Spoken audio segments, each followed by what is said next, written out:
Hello, this is Alice Regan. I want to chat today about the personal obstacles that prevent sales success. And this is going to be a little shorter than some of the webinars. I'm sure you won't be mad with me for that. But I want to talk about some of the attitudes and attributes that we have. You know, we think that our sales success comes as a result of our client, and we think our failures come as a result of our client. But there's more to stake than that. So the biggest objections salespeople ever have to overcome are the ones within themselves and their attitudes. They think it's their competitors or their clients, but that's not so. It's within themselves. People start out with a faulty assumption, and really every success or failure is based on our assumptions. If our assumptions are positive, our outcomes will be positive, therefore making the results positive. Now, I'm not Pollyanna. I'm not saying that just because of having a positive thought is going to make something happen. But what I am saying is that thinking optimistically and positively really does free up and give us a whole bunch more options. Sometimes tragedies happen. Well, as a matter of fact, I recently was diagnosed with, and I was quite ill for a short period of time. But every single day I went out and I was renovating the property at the same time. But there was not a day that went by that I was not out working. But my neighbor phoned me every single day in despair. She was in way more despair than I was. And she couldn't understand why I wasn't at home taking it easy. Well, it's almost 2 weeks later. I've got everything organized so the renovations are almost done. And if I had taken it easy and decided to stay home and be sad, be upset, be whatever, then guess what? I would not be very far ahead. I would still have had to have had surgery, and I would still have had the recovery, but I wouldn't have any of my rental property ready to rent. So that's what I mean by we can wallow in the quagmire of negative thinking, or we can move forward. And I know that we all have different personalities, and you know, it would be easy to sit and read Oprah, since I can't watch Oprah anymore, read Oprah and watch Dr. Phil, but it wasn't getting me anywhere. And so my assumption, my belief is, let's make my action positive. And so the outcome has been positive.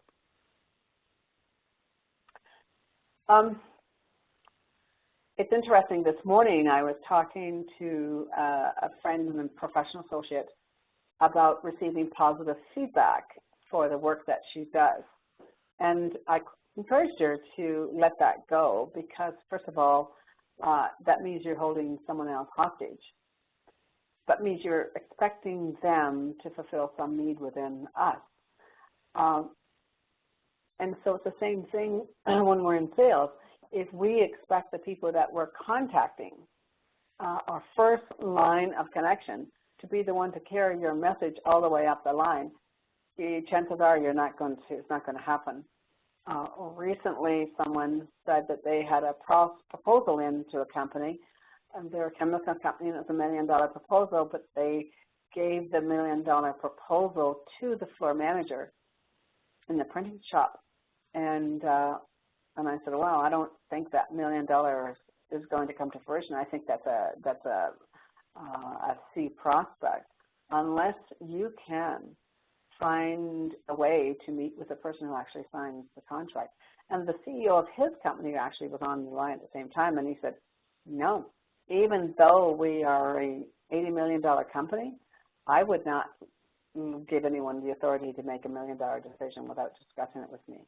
And so when you, as salespeople, believe that somebody else is going to carry your message, then you are really naive because the chances are it won't be successful.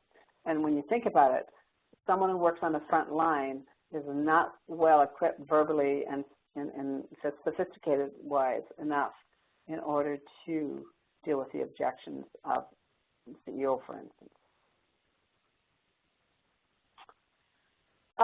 Poor appearance. A shine on your shoes is a smile on your feet. Looking disheveled is not going to make a good impression. In fact, you're going to appear to have low status. Low status or high status, it makes a huge, huge difference. When you interrupt someone, that's low status.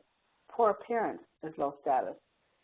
If you smoke, and you've been smoking for a long time, then even if you haven't had a smoke for an hour or so, you still smell of smoke, because as you breathe out, that, you know, the byproducts of a cigarette have been sitting in your lungs. And listen, I get it. Smoking is really, really hard to quit, so I'm not trying to pick on you. But what I am saying is that when we smell bad or appear bad, we're not making a good influence on the people that we're interviewing with. I interviewed someone recently who perspired so much that perspiration dropped on the table. And so what I understood from that is that the person's anxiety was so high. And it was just an interview. So the stakes are much higher when you're in front of a client. And the better you look, the better you be.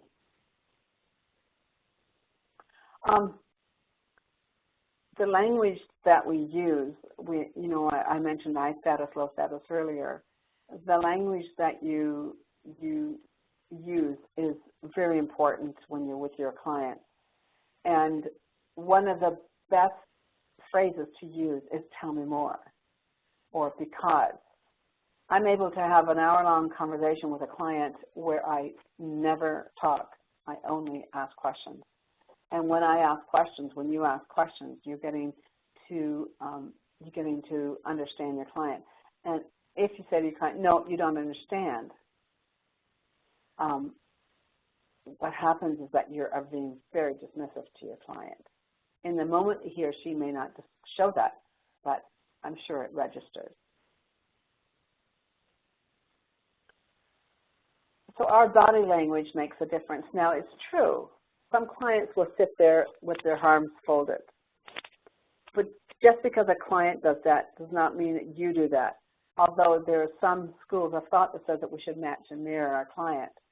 Well, what we could do is we could fold our hands instead. We could put one hand inside another. But body language is simply showing up, being attentive, being really clear, and at the same time being very, very professional. Lean forward to your customer if you're really keenly interested. If your customer is talking for a lot, you might want to move back a little bit. But our body language speaks to us. If we're looking off in the distance, or if we're fidgeting or just twiddling our thumbs, then we're communicating to our clients that we're not there. Now, on the reverse side, what's really interesting is that you need to know that if a client is saying, yeah, what they're saying is, "Get the hell out of my office." A lot of junior sales reps think that that shows interest and they just keep talking. If the client is looking at their watch, they're thinking, "Shut the bleep up, get the bleep out of my office." So be very, very cautious that you're not overstaying your welcome. And clients let us know. Clients let us know. They shuffle paper. They stop asking questions and they say, "Ha, ha, ha, ha, ha, ha." And then one other thing that clients do is that they say, "Well, this has all been very interesting. Can you put it in writing?" And then what you have received is a punishment proposal. And you think that the client's interested, but nothing could be further from the truth. Severe shyness. Now, I have worked with people, most of them engineers, where they have been shy or felt awkward in front of clients. and still become a selling machine. And one of the reasons is that if they can develop the process of asking questions and showing incredible interest in the client, and that's the answer. Because when I interview people and they say, oh, I'm really, really, really good to people and I build great relationships, that to me is a Mayday moment. I'd rather have someone that made the interview all about the client than about themselves. So in an ideal world, I would have a driver analytical as a sales trainee, but I'm also completely happy to have an analytical person who is shy if they're willing to show an educated concern by asking smart questions. If they're willing to do that, then I've seen just tremendous results. But lack of enthusiasm for the job is hard to get over. If you're not enthusiastic about being in sales, if you're not enthusiastic about being with your client, if you don't want to be there, then I would suggest getting an attitude adjustment or a change of career. Because loving what you do makes for short days. That's all I can say about that. Hanging on to a dead prospect. Just because people are nice to us doesn't mean they're going to buy from us. And so a dead prospect is someone who doesn't let you talk to other people in the organization, is someone who gets you to quote but never buys. I remember I was in the printing business once, and someone kept calling me for quotes. And at the end of the conversation, I said, I wonder if I could tell you something, and it's going to sound very awkward coming from me, but I'm not in the quoting business. I'm in the printing business. And I've given you 15 quotes. Yes, it took me 15 quotes to get the courage to say, I'm not in the quoting business. And so interestingly enough, I began to get business from them the minute that I was willing to let them go. And because doing so signified high status, for one thing.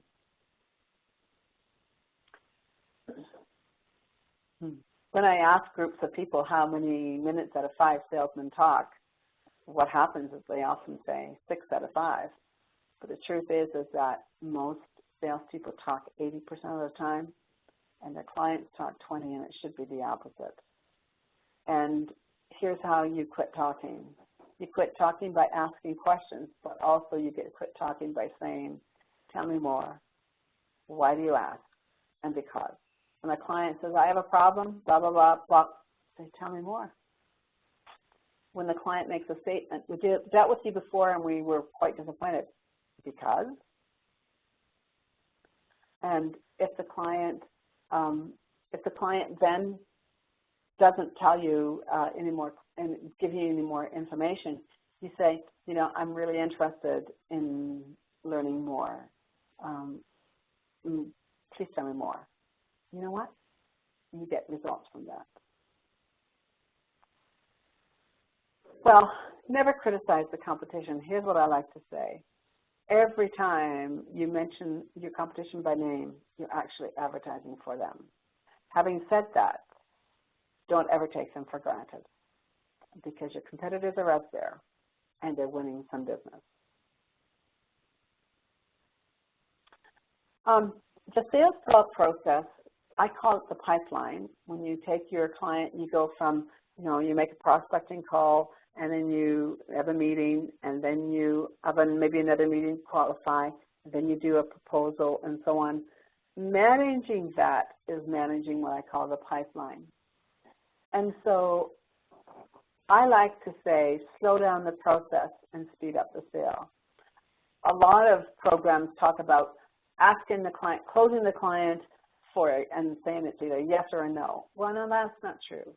In today's distributed selling process, in today's distributed buying process, supply chain management, etc., oftentimes there'll be several people involved in making the decision. So find out what the decision-making process is. And don't push someone to make an answer, to give you an answer until they're ready. So I like to say, slow down the process to speed up the sale. And by the way, there's only two ways to close.